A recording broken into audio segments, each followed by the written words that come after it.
brace yourself, because as it is turning out, markets were right all along about what is going on and where this all is going next. And if that's true, and it looks more and more like it is, then that means not only do we have a major economic problem on our hands, we also probably have a bunch of financial volatility to deal with, along with, maybe even more important over the longer run, an information issue, an information problem, but one that is not exclusive to the public. It's not just the public that has a difficult time interpreting and analyzing the economic circumstances that we find ourselves in. This also extends into the key parts of the economy where you wouldn't think lack of information and knowledge and ability to interpret it is such a big, big issue. Now, what do I mean by all that? Well, short run version is recession, of course. More and more data tells us that we're heading into recession, including several actually, major layoff announcements from prominent companies, one after another, which tell us exactly what the yield curve had told us to expect all along. And the problem is, when you hear from economists and especially policymakers at the central bank, they come up with all sorts of excuses about why you shouldn't pay attention to particularly the bond market. Oh, the Fed buys bonds, therefore it's poisoned the whole well. Inversion doesn't mean something until it doesn't mean anything until Jay Powell says it means something. There's any number of rationalizations out there about why you should look at a yield curve and just say, no, I'd rather trust Jay Powell and the FOMC. They have complicated, really elegant, sophisticated mathematical regression equations, so why wouldn't I trust them over a bunch of greedy bankers in Wall Street and everywhere else? But as it turns out, yet again, the way in which the economy is unfolding, therefore the risks, not just to the economy down the road, but also to financial markets, have been priced accordingly. And they're available for everyone in real time as everything unfolds. So as we digest more labor announcements, we're starting to ask ourselves, why is this recession transition so difficult? Many people understand what's going on, but a lot of people are really confused about it, including those in Washington, D.C., as well as everyone who fills out the financial media, because they get their interpretations spoon-fed to them from the policymakers in D.C. and New York. We are going to untangle this mess. Recession, the question of recession, how markets told you what was going on, and really, what is the primary information problem in analyzing and interpreting the situation? We'll get to all that next, but first, I'm Jeff. This is Eurodollar University. Thank you very much for joining me. You know by now I'm going to tell you about Eurodollar University members who get exclusive videos about the way in which we interpret these things like the yield curve, about how the monetary system actually works, doesn't include the Fed, about all sorts of real in-depth details on curves, money, economy, finance, all that kind of stuff, as well as we have research subscriptions, a daily briefing, which goes over all the major data points that come up every single day, a little brief commentary about what's going on in the markets that I think is most important about them, and then a separate product, the deep dive analysis, where we dive deep into all of these types of questions, concerns. How do we analyze? What are curves telling us? Why should we pay attention to curves? What is it that policymakers see in their mathematics that maybe they shouldn't? All that stuff available, deep dive analysis. So if you're interested, eurodollar.university, all the information there. Check it out at our website. So today we got more big layoff announcements. Of course, we've had them pretty steadily since November, and that kind of gets us into this situation where we're asking these types of questions. Companies have been announcing layoffs, but yet it doesn't look like we're in recession. We're hearing about something going on in the labor market. When we look at the labor market data, it says there's absolutely nothing going wrong. So you can understand from a certain situation, a certain perspective, where you would say, yeah, the economy looks like it's actually holding up really well because we've got these layoffs, we've got all this uncertainty, consumer price pressures. We're hearing about all these negative things, and yet the labor market data looks relatively good, if not really good, which we could then interpret as the economy is holding its own despite massive headwinds flying into its face. So we have a little bit of a slowdown. Maybe it's not all that much. But yet more and more the data keeps saying, no, it's not. It's going in the wrong direction. And it's not just corporate stories about layoffs, but the corporate layoff announcements, at least the details of them, give us a real good sense about why there's this really divergence between what markets have predicted, what's actually going on, and what we can see in particular with certain data accounts. Again, one reason why economists say to ignore markets, well, I mean, they have a variety of reasons, but the real reason is, as I talked about in yesterday's video with my good friend Stephen Van Meter, markets point out all of the ways in which economists are absolutely wrong. Not just policymakers at the Fed, but the mainstream economic interpretations, beginning with, in this cycle, what happened in 2021 in particular. Most economists, Larry Summers in particular, but he was obviously not alone, said the government stimulated the crap out of the economy and generated legitimate 70s style inflation. An overheating economy that eventually Jay Powell and his crew were eventually going to have to do something about, because the economy, especially the labor market, labor shortage, all that stuff that you heard over the last couple of years, made it seem like the economy was doing not just well, but too well. And a lot of people, not just in the public, a lot of people in the corporate world, those running businesses, believed that message. And as the CPIs went higher and higher and higher, unable to interpret the information that was in front of them, they said this is confirmation of what the economists were saying. A red-hot economy, in Warren Buffett's terms, a red-hot economy that was likely to stay red-hot, because economists also tell us that when governments do a lot of things, those things tend to build upon each other more and more over time.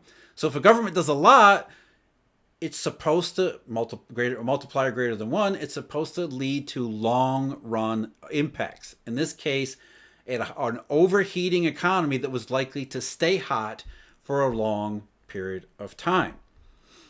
I want to use couple examples here today. One example, we got the latest number, leading economic indicator from the Conference Board. And the Conference Board's leading economic indicator has been a relatively decent leading economic indicator, in particular when it flashes below what it calls the recession threshold. The recession threshold is when its LEI index falls at a greater than 4% annual rate in any 6-month period. Now, in November and December, the index has declined sharply. They just released the December figure, down 1% in just that 1 month. Over the last 6 months of 2022, the leading economic indicator from the Conference Board is down at almost an 8% annual rate, so well within the recession territory. And the director of economics at the Conference Board even indicated, it said, the U.S. LEI fell sharply again in December, continuing to signal recession for the U.S. economy in the near term. There was widespread weakness among leading indicators in December, indicating deteriorating conditions for labor markets, manufacturing, housing construction, and financial markets in the months ahead.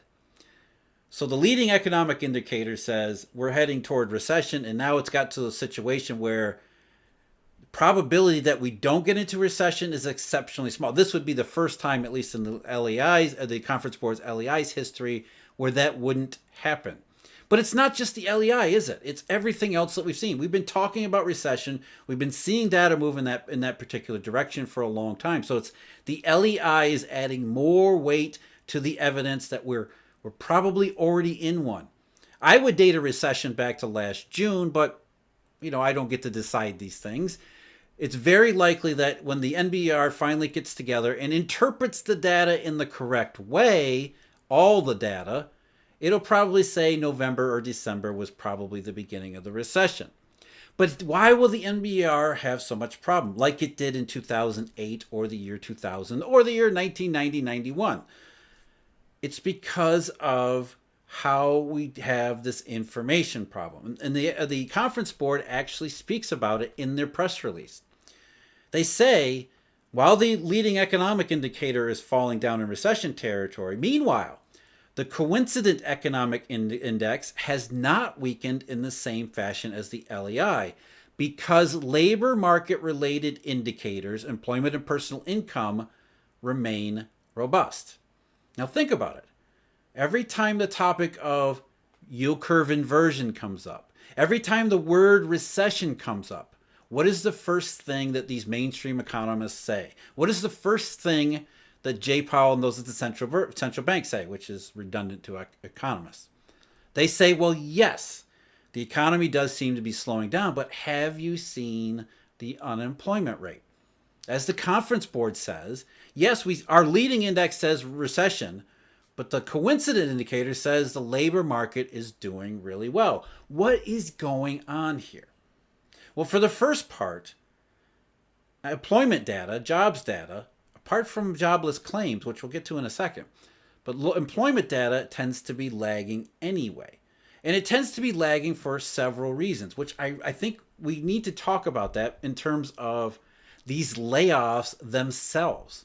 Because again, we've been hearing really since October, November and December, coincident to all the stuff that tells us the recession began, we've been hearing companies saying we're cutting back workers. And companies that you wouldn't necessarily expect would be cutting back, including today an announcement from Google, Alphabet. I guess they're called Alphabet, right? They used to be called Google. We all talked about Googling everything, and then they said, well, they'll call us Alphabet because we're everything under the alphabet, I guess. Anyway, Alphabet said, they were going to cut 12,000 employees, or roughly 6% of their full-time workforce. The press release saying, after a rigorous review across product areas and functions to ensure that our people and roles are aligned with our highest priorities as a company. Yeah, their highest priorities as a company is the uncertain economic climate and what that might do to their profitability. With the stock down as much as it has, for as long as it has been, they had to do something.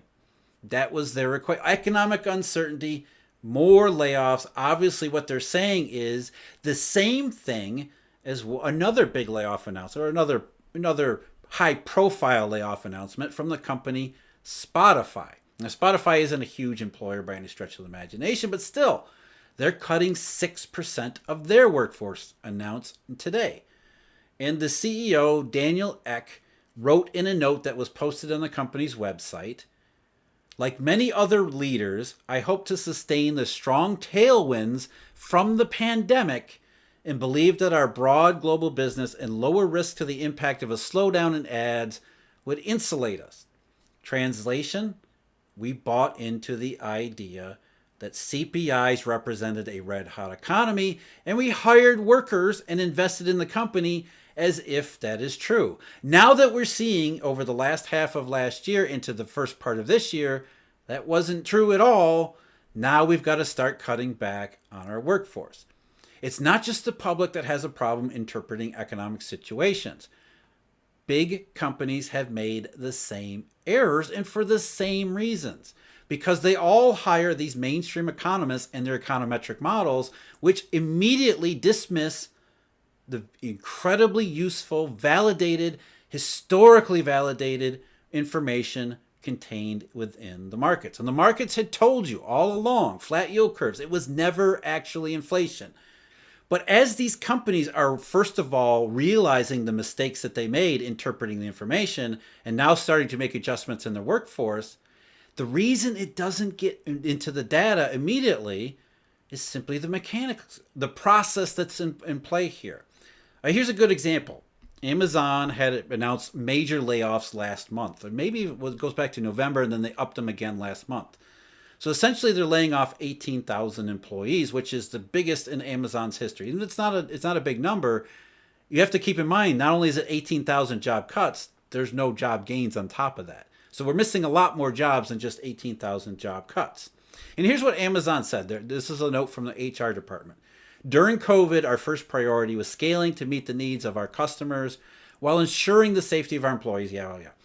Although other companies might have balked at the short-term economics, they didn't. Everybody did the same thing. We prioritized investing for customers and employees during these unprecedented times. Translation, we thought the good times were going to last forever.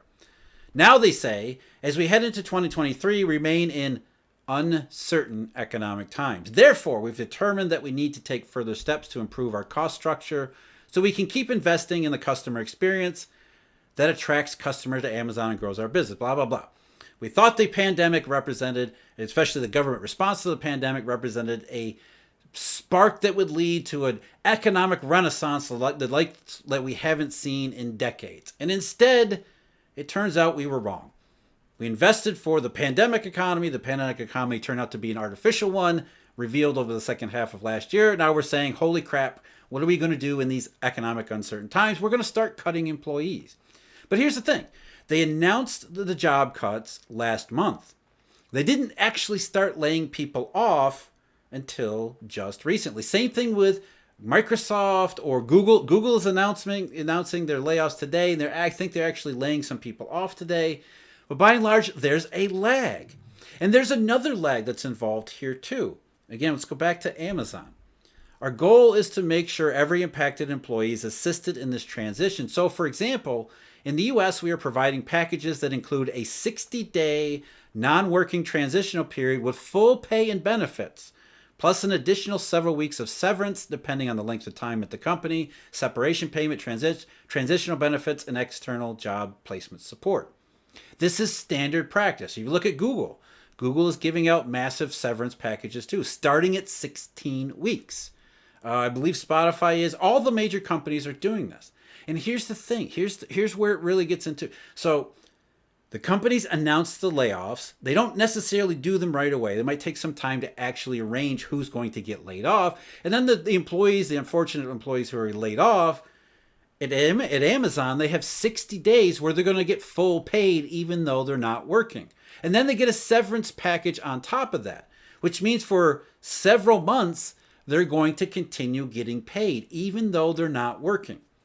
Guess what that does to the labor market data? Starting with jobless claims. If you're getting a severance pay, as long as it's being paid out weekly or in regular installments along the way, you are not eligible to file for unemployment insurance. If you're getting Amazon's 60-day non-working transitional period, you're still going to show up as employed even though you're not working. Not only can you not file for unemployment, you're going to be employed. You're not going to show up on the BLS's household survey as unemployed. You're not going to be in the unemployment rate.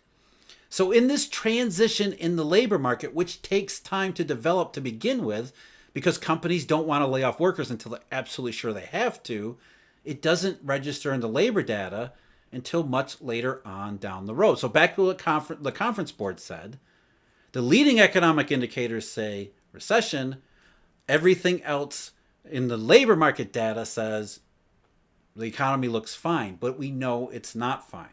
We know it's not fine because we understand how to interpret this information, but more than that, we understood what markets were telling us all along. Pay attention to those, not to economists. Markets will tell you what's going to happen before it happens, and then they'll tell you what is happening while it happens. Whereas economists and policymakers might tell you what happened months, maybe even years after it happened. That's not just a big problem for them, it's a bigger problem for us. Well, it's a bigger problem for us if we don't pay attention to all this other information and data and know how to interpret the information and data in a way that's actually helpful. I'm Jeff. This is Eurodollar University. Thank you very much for joining me. As always, a huge thank you to Eurodollar University members as well as research subscribers there and Markets Insider Pro. And until next time, take care.